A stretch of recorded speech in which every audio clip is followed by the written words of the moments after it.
1 spoon.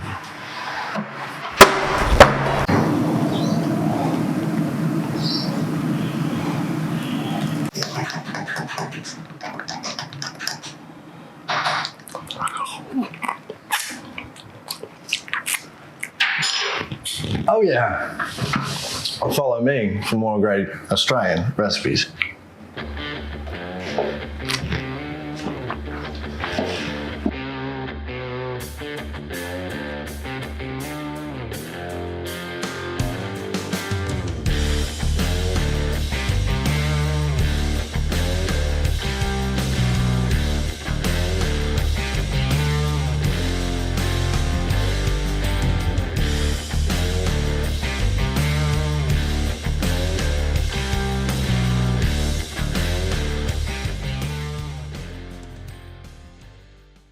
Alrighty guys, my guest today is David Milo Miles. We're shaking the keys to the kingdom and this is the APT CEO, so I thought, what better way to be pokeballing than bring this guy on board?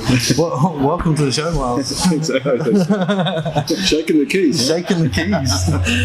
Mate, I was just thinking to myself, I think people don't really get to see what happens in the background of APT. So to me, it's more important to have this conversation with you and see what it is that you do in the background, where you've come from and where you've actually started. I've had a little conversation with you in the past. I do know that you're a Mildura boy. Did I say that right? Mildura? Mildura, good try. And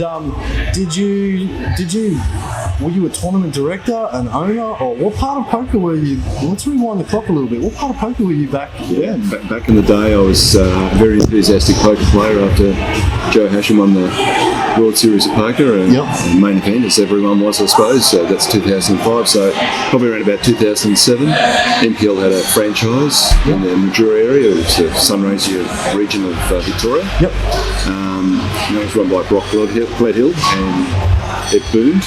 Went big time pretty quickly, lots of venues, lots of nights, that sort of thing. So I was a pretty sort of fanatical sort of player. I had played at Crown before and used to go down there and play Manila, which is pretty scary against all the big boys because, it's probably a 5-10 game sort of thing. So, did have a royal flush playing Manila one night, and won a grand total of about $120. So I think they could really see through my betting patterns.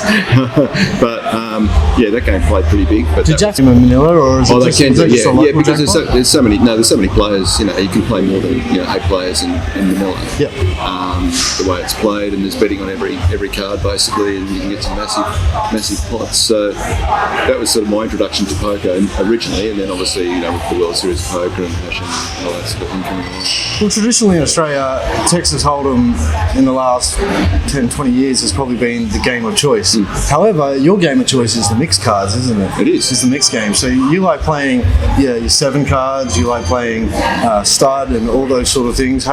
Is that what you prefer to do when you go down to the big games? Like Crown or last time I played a Crown, I played the 8 game. So I think it was on a Tuesday night, I think, or Monday night. And you get to play against really good players, and you really think about the game at hand too. So there's, especially in stud, you've got to look at what cards have been folded. So it's a lot more difficult type of game, a lot slower too. So you've got time. If you've got like 10 bigs in stud, it's huge. Right? Whereas in Hold'em, everyone's panicking and getting their chips in the middle. So really enjoyable because the game variety and all those sort of things. Playing deuce to 7, that's another favourite. It's a great game. So I really enjoy those sort of games because I think it's just a lot more challenging because I think I've played so much Hold'em in the past. So I think it's like a natural progression. People go from Hold'em to Omaha, and then the next one is into the mixed games. It's just unfortunate that there's not a great deal of it being played. Back in the day, like we used to play draw poker when I was 15 years old, going to the local mini golf centre. And we used to go and play 5-card. It used to be the standard. Yeah, that's right, and cheat and do all those sort of things. With always wearing mirrored sunglasses, and you could see their cards, and you'd light up, and you'd win $10 in the pot, and it'd be awesome. It was amazing that Joe Hasham era, that moneymaker era, when all that went through. Australia really did boom, and I guess that's what I like about pokerballing is I want to look after the underdogs or those achievers who are coming through, and have those chats with them, and also owners and people in your position as the CEO of the Australian Poker Tour. Coming into the next era of of David Miles. Your background, mate, is, I believe, you're an architect. Yep. And you've got some graphic design as well. Yep. And you do all the stuff for the Australian Poker Tour. So anything that is shown on APT Live page, that's all you. Yeah. So I think that stuff is absolutely amazing. The soundtracks that you put in the back of it, the editing that you do on that, it really, really pops this company. Yeah. And I applaud you for that sort of stuff, mate. Oh, thank you. Yeah. Well, I think it's all about the promotion, and it's especially the APT, it's about the branding. Yeah. And we try and do things different to others, not too different, but different enough to make us stand out a little bit more than maybe what the rest do. But I mean, that sort of thing, you've got to have the people around you that make that work as well, and we're sort of lucky that we've got some really good people on board, really know their poker as well, so that takes the heat off there. But we try, at the Australian Poker Tour, what we try and do is we try and have a product that is for everyone. Right? So we have our $60 games, but we all have our $1,500 games as well. So we're getting the whole spectrum of the poker community to one of our events, and then we try and present it to the best possible standard that we can. So getting to that near casino style sort of service, with the high end sort of stuff, but still gives everyone that big buzz. As you've seen in the last series, the whole place is jumping for 5 days and gets people excited, and and all they want to do is play poker. So when we put on a heap of events, but because we want, if someone gets knocked out of a tournament, we want them to go and still play poker, and they want to play poker. We had people asking at 8:30, 9 o'clock on the Sunday night, is there any more games on? And we're going, no, we've had enough. We want to go home. We're dead on our feet, and they just want to keep on playing, which is great. And that gives us a big buzz doing that sort of thing. But that fuels me as well. Like, I find I get torn between wanting to be at the table and play, but also love being on the other side of the table and learning the business side of it. And especially some of the things that you've brought to poker is new. Now, I know you've got connections with China Poker Games. Yep. How did that come about? Came back through an association with a guy called Pan Yu, who was in Australia. He's an ex-Crown casino employee. Started out as a dealer, ended up being like a chaperone to all the high roller players at Aussie Millions time. So he's looked after Negrano before.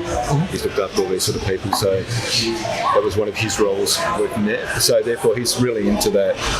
He's done from the ground up, done to the dealers, done to the tournament directing, done looking after people, and that sort of thing. So Pam was starting with a company with China Poker Games, and saw the opportunity for them to expand their product throughout not only China, but right throughout Asia, and has picked up the Australian Poker Tour as one of those sort of affiliates.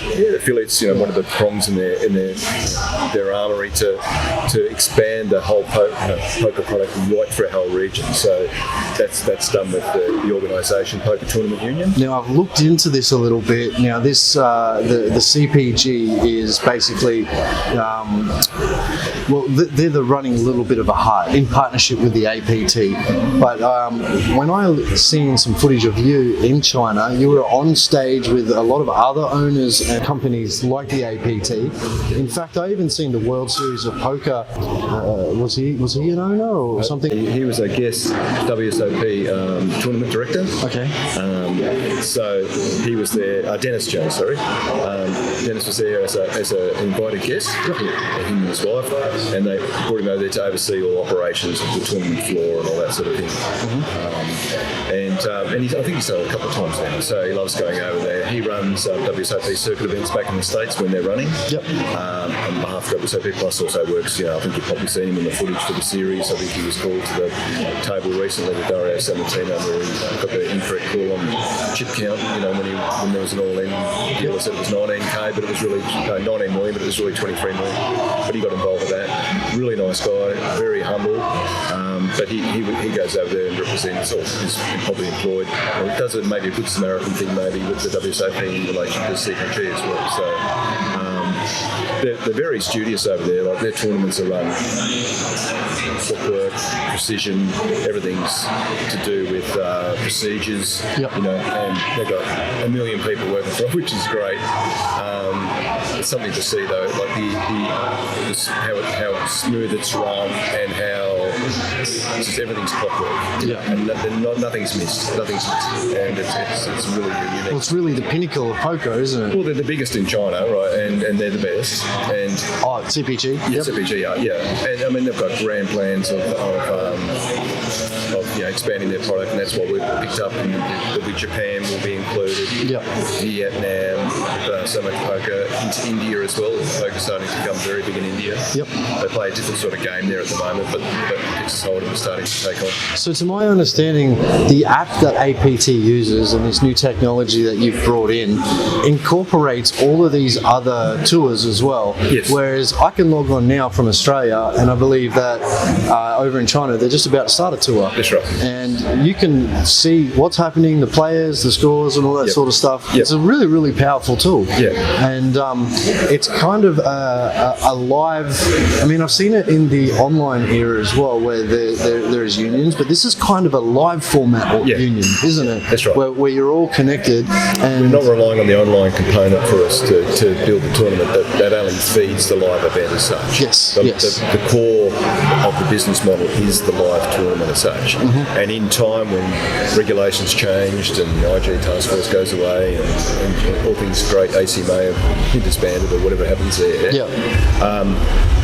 What will happen is that we'll be able to, our players can go via the app and they can go and try and win a satellite package into the CPG event from Australia.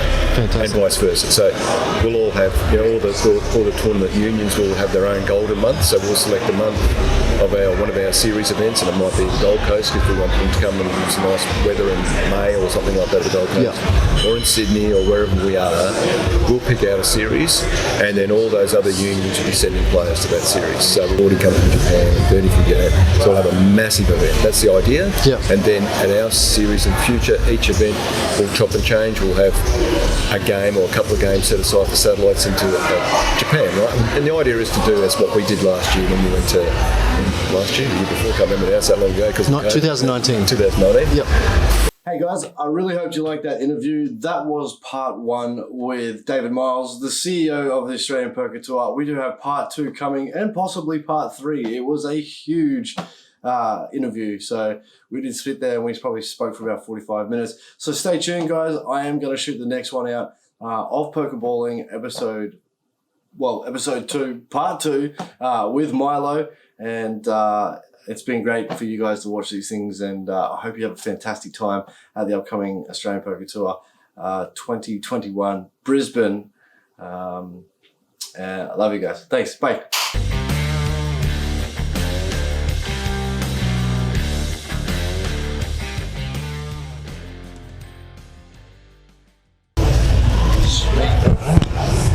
Let's have a drink.